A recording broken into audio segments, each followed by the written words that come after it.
Aujourd'hui je note tous mes voyages que j'ai fait l'année dernière, partie 2. L'année dernière il faut savoir que je suis partie dans 7-8 pays différents, en plus des voyages que j'ai fait en France et tous ceux que j'ai fait au Brésil. J'ai eu la chance d'énormément voyager, surtout grâce à mon échange universitaire. Dans la première partie je vous ai parlé des différentes destinations que j'ai fait en Argentine, New York et Madrid. Du coup début 2024 je suis allée passer quelques jours à Marrakech. En fait il se trouve que j'avais pas du tout de vacances de Pâques et du coup je suis partie 4 jours à Marrakech. Je mets vraiment la note de 7,5 sur 10 parce que j'y suis allée déjà 3 fois. Parce que le Maroc en général c'est un pays qui est vraiment magnifique. Moi par exemple j'avais aussi été à Essaouira et j'avais adoré. Et d'ailleurs j'aimerais trop aller genre à Taghazout je crois que ça s'appelle. Je trouve que les gens ils sont hyper gentils et c'est vraiment une destination qui est pas très loin, qui est pas hyper chère. Je trouve que c'est une destination où si tu es déjà allé, bah quand tu retourneras là-bas, tu n'auras pas beaucoup plus de choses à voir en plus. Tu vois un peu tout ce qu'il y a à faire la première fois où tu y vas, si tu restes 10 jours c'est largement suffisant. Après t'as un peu vite fait le tour même niveau des activités et tout. Après c'est vraiment une destination géniale dans le sens où si vous avez quelques jours de repos devant vous et que vous voulez vraiment juste du soleil, vous reposer, une ambiance agréable, bien manger, faire des petites activités genre du quad, des trucs et tout, être dans des riads hyper sympas pour pas hyper cher, je trouve que c'est vraiment la destination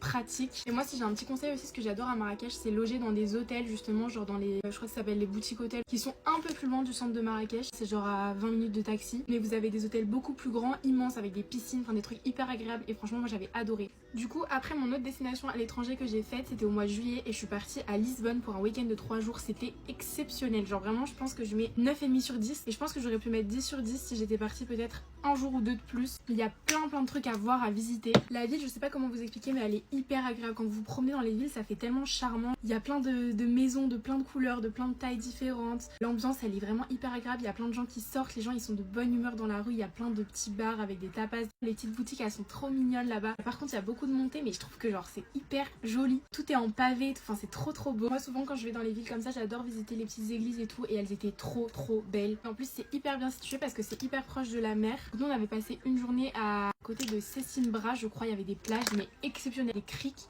magnifique, genre l'eau elle était bleu turquoise, j'avais l'impression d'être à l'autre bout du monde alors que j'étais vraiment littéralement au Portugal et du coup ça m'a grave donné envie d'aller dans d'autres endroits du Portugal parce que j'avoue que c'est un pays que je connais grave pas. Le seul truc un peu perturbant c'est que du coup bah moi j'ai appris à parler portugais au Brésil et quand je suis arrivée au Portugal et bah en fait ils ne me comprennent pas du tout et moi je les comprenais pas du tout. En fait je me suis vraiment rendu compte que le portugais du Brésil et celui du Portugal bah c'est quand même assez opposé, il y a plein d'expressions que nous on dit qu'ils ont pas du tout et inversement, genre c'était hyper frustrant parce que du coup d'office ils nous répondaient en anglais comme si on parlait pas la même langue alors que bah techniquement normalement on est censé pouvoir s'entendre justement en fait. Et en dernière destination que j'ai fait dans cette année 2024 pour l'instant parce que j'en ai d'autres qui sont prévus pour la fin 2024 mais en attendant, je suis partie en Italie dans les Pouilles cet été avec ma famille et c'était hyper sympa mais j'avoue que je pense que je donne la note de 8 sur 10 parce que je m'attendais vraiment à une dinguerie. En fait c'est une destination qui est hyper en vogue, genre tout le monde j'en entendais vraiment beaucoup parler et tout. Genre j'ai vraiment trop kiffé parce que c'est vraiment trop beau. L'Italie déjà c'est un pays qui est absolument magnifique mais je sais pas en fait j'ai trouvé que c'était blindé de monde. La plage elle était pas si belle que ça, bon après je sais que c'est pas connu forcément pour la mer, c'est plutôt pour les petits villages, la culture et tout. Et au niveau de la nourriture aussi je sais pas, je m'attendais à pouvoir manger des pâtes par milliers, genre des carbonara, des vrais carbonara d'Italie et tout, enfin tout le temps mais en fait c'est pas du tout la région, du coup c'était beaucoup